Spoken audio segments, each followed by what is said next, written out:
We wanted to request additional resources from the federal government.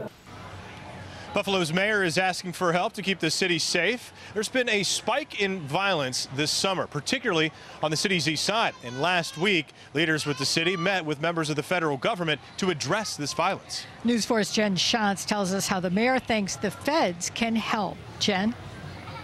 Just today, a victim of gun violence, a young mother of two, was laid to rest in Buffalo. The mayor has said he believes it's a small group of people responsible for this burst in violence, which seemed to start back in early July with the shooting death of a 17-month-old and his grandmother on their front porch in the Fruit Belt. The mayor, along with Buffalo Police Commissioner Byron Lockwood, met with federal officials at City Hall Wednesday to discuss how best to combat this problem. This comes after a violent July and a particularly violent weekend earlier this month, where two children were shot within a few days of each other.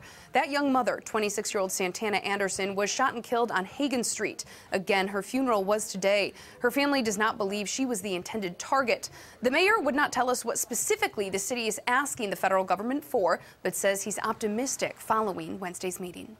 It was a great meeting.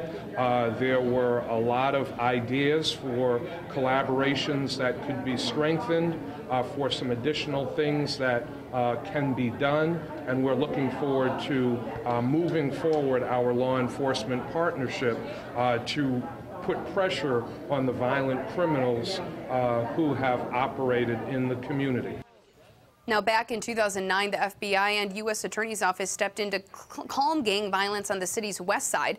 Police also say on a daily basis they are used to working with federal officers. So far this year, Buffalo has had 36 homicides. To put that in perspective, around this time last year, there were 32. Police have said again and again this year they need help from the public in solving many of these crimes. Their confidential tip line, again, that number is 847-2255. Jen Shantz, News 4.